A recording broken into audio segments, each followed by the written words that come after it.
সময় পড়তে হবে সময় আসসালামু আলাইকুম everyone, welcome to King's English YouTube channel basic English grammar class day 9।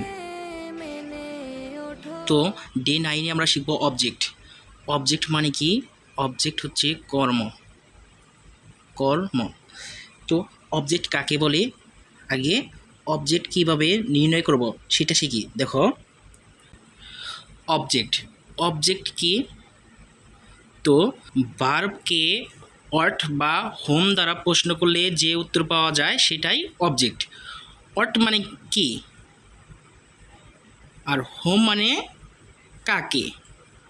তাহলে ভার্বকে কি বা কাকে দ্বারা প্রশ্ন করলে যে উত্তর পাওয়া যায় সেটাই অবজেক্ট।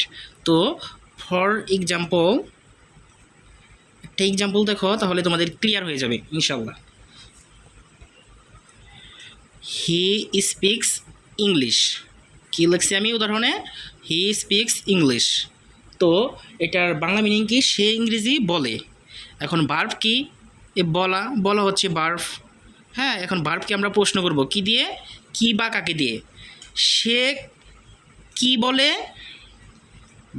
ভার্বকে আমি প্রশ্ন করি সে কি বলে, উত্তর পাওয়া যায় কি? ইংলিশ বলে, মানে ইংরেজি বলে। ওকে, তাহলে ভার্বকে যদি প্রশ্ন করি কি বলে, আমার উত্তর কি আসছে? ইংরেজি বলে।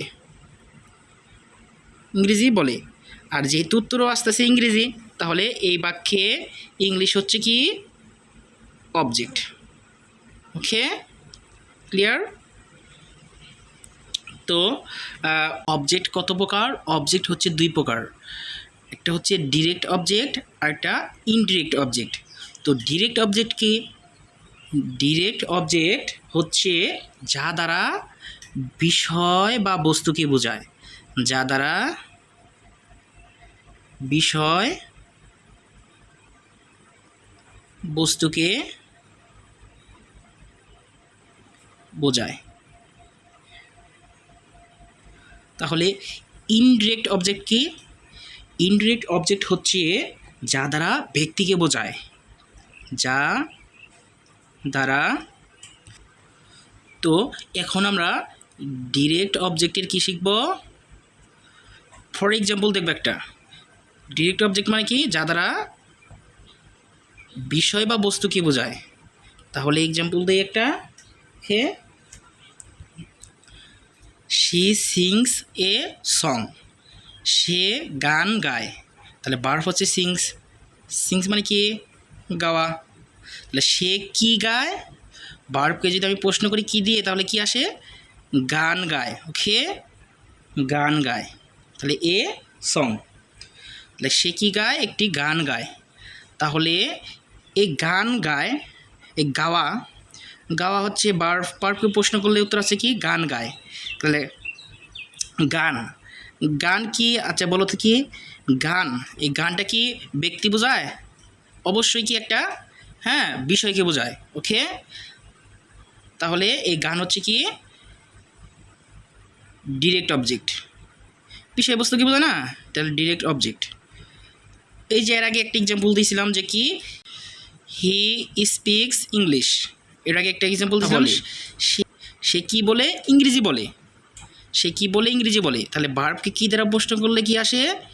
উত্তর আসে আমার হচ্ছে ইংরেজি। আর এই ইংরেজিটা কি? একটা বিষয় না? যেহেতু বিষয়কে বোঝাচ্ছে, ইংরেজি হচ্ছে একটা কি? বিষয়। আর বিষয়কে বোঝালে কি হয়?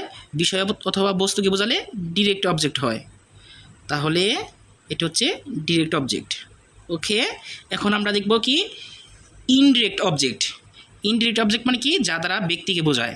তো তো এখন একটা এক্সাম্পল দেখো, আমি একটা সেন্টেন্স লিখেছি। সেন্টেন্সটা হচ্ছে he sent me an email. Sent হচ্ছে ভার্ব, সে আমাকে একটি ইমেল পাঠিয়েছিল। তাহলে ভার্বকে যদি প্রশ্ন করি, হ্যাঁ, কাকে পাঠিয়েছিল? আমাকে পাঠিয়েছিল। তাহলে আমাকে মানে কি? মি। ওকে, তাহলে আমাকে পাঠিয়েছিল, আমি হচ্ছে কি? ব্যক্তি।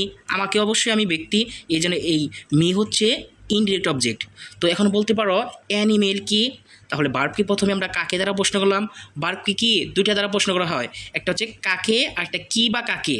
তাহলে এখন কি দিয়ে প্রশ্ন করি? তাহলে কি পাঠিয়েছিল। এখন যদি বলি যে কি কি পাঠিয়েছিল? উত্তর কি আছে? একটি ইমেইল, মানে কি অ্যান ইমেইল। ওকে, তাহলে কি পাঠিয়েছিল? An email. তাহলে ইমেইলটা হচ্ছে অবশ্যই একটা কি, হ্যাঁ, বিষয়। তাহলে এটা বিষয় বা বস্তু বোঝালে সেটা কি হয়? ডিরেক্ট অবজেক্ট হয়। তাহলে এটা কি? Direct object. ওকে, তো এখানে কি দেখতেছি? একটি সেন্টেন্সে দুইটি অবজেক্ট বসতে পারে। ওকে, তাহলে কিভাবে বসবে?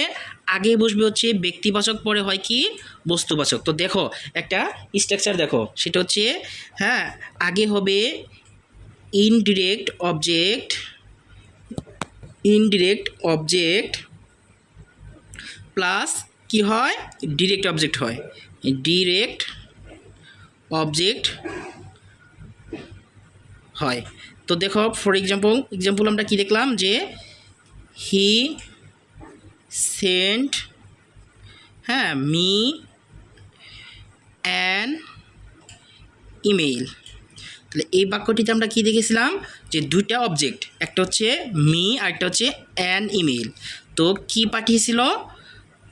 ইমেইল পাঠিয়েছিল। এটা হচ্ছে কি? Direct object. ঠিক আছে, ডিরেক্ট অবজেক্ট একটু আগে আমরা বুঝেছি। তো মি হচ্ছে কি, কাকে পাঠিয়েছিল? আমাকে। আমি হচ্ছে ব্যক্তি, তাহলে ব্যক্তি বোঝালে কি হয়? Indirect object, indirect object. তো তাহলে একটি বাক্যে কি দুইটা অবজেক্ট বসতে পারে। তাহলে প্রথমে কি হবে? ইনডিরেক্ট অবজেক্ট, তারপরে ডিরেক্ট অবজেক্ট হয়। তবে যদি আমরা ডিরেক্ট অবজেক্টকে আগে আনতে চাই, কি বলছি? ডিরেক্ট অবজেক্ট যদি আগে আনতে চাই তাহলে কি করতে হবে? একটা প্রিপোজিশন ব্যবহার করতে হবে। ওকে, দেখো ডিরেক্ট অবজেক্টকে যদি আমরা আগে আনি তাহলে কি মাঝখানে কি ব্যবহার করতে হয়? প্রিপোজিশন। তো প্রিপোজিশন কি ব্যবহার করতে হয়? সাধারণত টু অথবা ফর, টু অথবা কি ফর, তারপরে কি ইনডিরেক্ট অবজেক্ট। ওকে, একটা এক্সাম্পল দেখো, এক্সাম্পলটা হচ্ছে সি সেন্ট অ্যান ইমেইল। তাহলে এখন এই যে ডিরেক্ট অবজেক্ট নিয়েছি ইমেইল, অ্যান ইমেইল, তাহলে এখন কী নিতে হবে? প্রিপোজিশন। প্রিপোজিশন ট্রু অথবা ফর। তাহলে অর্থ অনুযায়ী এখানে কি যাবে? ফর হবে, ফর। তারপরে ইনডিরেক্ট অবজেক্ট কী ছিল? মি ছিল। কী ছিল? মি। তাহলে এখন কী বল? মি। তাহলে বোঝা গেল একটি বাক্যে, হ্যাঁ, দুটি অবজেক্ট থাকতে পারে। একটি বাক্যে কী থাকতে পারে? দুইটি অবজেক্ট থাকতে পারে। একটা হচ্ছে ইনডিরেক্ট, একটা হচ্ছে ডিরেক্ট। সাধারণত, হ্যাঁ, সাধারণত ইনডিরেক্ট কি অবজেক্ট আগে হয়, তারপরে কি হয়? Direct object. তবে যদি ডিরেক্ট অবজেক্ট আগে দিতে চাই তাহলে কি দিতে হবে? যদি ডিরেক্ট অবজেক্ট আগে দিতে চাই তাহলে কি দিতে হবে? একটা প্রিপোজিশন ট্রু অথবা ফর, তারপরে ইনডিরেক্ট অবজেক্ট দিব। তো আশা করি অবজেক্ট নিয়ে আর কোনো ঝামেলা থাকবে না, তোমরা সহজেই অবজেক্ট বুঝতে পেরেছো। দেখা হবে নেক্সট ভিডিওতে, সে পর্যন্ত সাথেই থাকো। Keep listening, you will win ইনশাআল্লাহ। সময় বুঝে চলতে হবে।